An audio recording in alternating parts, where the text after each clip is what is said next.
बौना रहील। दुनियापुर गांव में शबीर नाम का एक जिम्मेदार रहता था। शबीर की फैमिली में उसकी बीवी नादिया, उसकी बेटी अस्मा और बेटा रहील था। रहील था तो अस्मा से छोटा, लेकिन कद बड़ा होने की वजह से अक्सर लोग उसको अस्मा का बड़ा भाई समझते थे, जिस पे वो बहुत खुश होता और अस्मा को हर वक्त तंग करता रहता था। एक दिन स्कूल में एक साइंटिस्ट आया। उसने बच्चों को अपनी नई मशीन के बारे में बताना शुरू किया। देखो बच्चों, मैंने सालों की मेहनत के बाद ये मशीन बनाई है जो किसी भी चीज का साइज 100 गुना बढ़ा और घटा सकती है। इतने में उसने एक पत्ता मशीन के सामने रखा। कुछ ही सेकंड के बाद पत्ता बड़ा हो गया। ये सब देखकर सभी बच्चे खुशी से तालियां बजाने लगे। सर, क्या ये मशीन मेरे पेन को भी बड़ा कर सकती है? बिल्कुल, ये किसी भी चीज को बड़ा कर सकती है बेटा।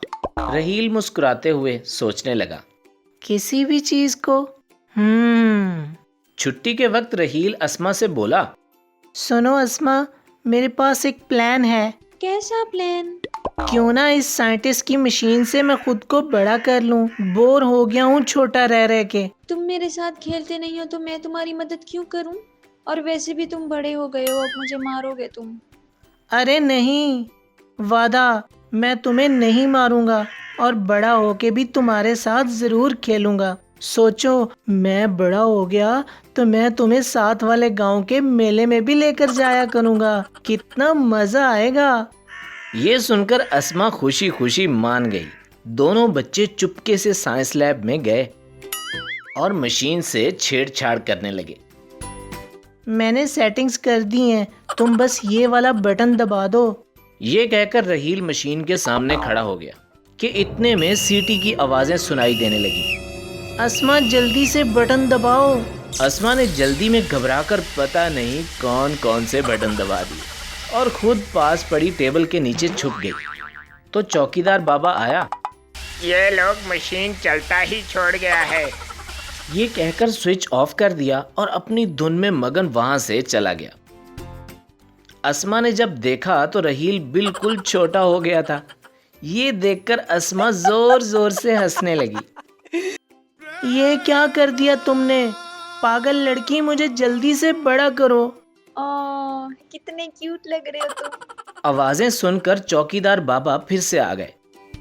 अस्मा ने डर के जल्दी से रहील को अपने बैग में छुपा लिया। वो अस्मा को बिना इजाजत अकेले लैब में देखकर बहुत गुस्सा हुए। तुम्हारा इधर क्या काम है? चलो जल्दी भागो इधर से, नहीं तो मैं प्रिंसिपल साहिब को बता दूंगा। ये कहकर उसको स्कूल से बाहर निकाल दिया। अस्मा भागते भागते घर आई और अपने कमरे में आकर रहील को बैग से निकाला। रहील का बैग में बुरा हाल हो गया था। कुछ देर बाद रहील होश संभालते हुए, मैं कहाँ हूँ? ये कौन सी जगह है? तुम मेरे डॉल हाउस में हो। आज से ही तुम्हारा। डॉली की गाड़ी, उसका मेकअप, उसका ड्रेस सब तुम्हारा। देखो कितने प्यारे हैं ये। तुम पागल हो क्या? मुझे जाने दो यहाँ से, नहीं तो क्या करोगे तुम कर भी क्या सकते हो? तुम तो इतने छोटे हो कि यहाँ से निकलोगे तो मक्खी उठा के ले जाएगी। तुम तो मेरी बहन हो ना। मैं तुम्हें तंग करता था, अब नहीं करूँगा, प्रॉमिस। तुम्हारी हर बात मानूंगा, तुम्हारे साथ खेला करूँगा। बस मुझे दोबारा पहले जैसा कर दो, प्लीज। बात तो तुम्हें माननी ही पड़ेगी मेरी। फिर कभी अस्मा के कहने पे रहील सफाई करता, कभी डांस करके दिखाता। ऐसे ही सारा दिन गुजर गया। शाम में अचानक नादिया अस्मा के कमरे में आई। अस्मा, तुम जब से स्कूल से आई हो खेल रही हो, खाना नहीं खाना क्या? और ये रहील कहाँ है? सुबह से नजर नहीं आ रहा। अम्मी, वो शायद अपने दोस्तों के साथ गया होगा। अम्मी, ये झूठ बोल रही है। मैं यहाँ हूँ अम्मी। रहील को छोटा देख नादिया की चीखें निकल गईं। वो समझ नहीं पा रही थी कि ये कैसे हुआ। अस्मा ने सारा माजरा अम्मी को बताया। मैं तंग आ गई हूँ तुम दोनों से। हर वक्त कोई ना कोई तमाशा लगाए रखते हो। आने दो तुम्हारे बाप को, खैर नहीं आई तुम दोनों की। जिस पे दोनों रोने लगे और माफी मांगने लगे। शबीर ने जब सुना तो सर पकड़कर बैठ गया।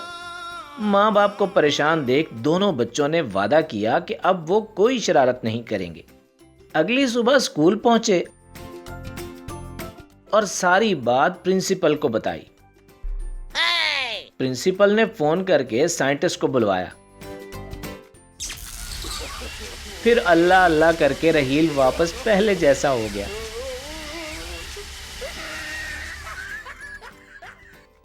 लेकिन उसे और अस्मा को सजा के तौर पे स्कूल के 100 चक्कर लगाना पड़े।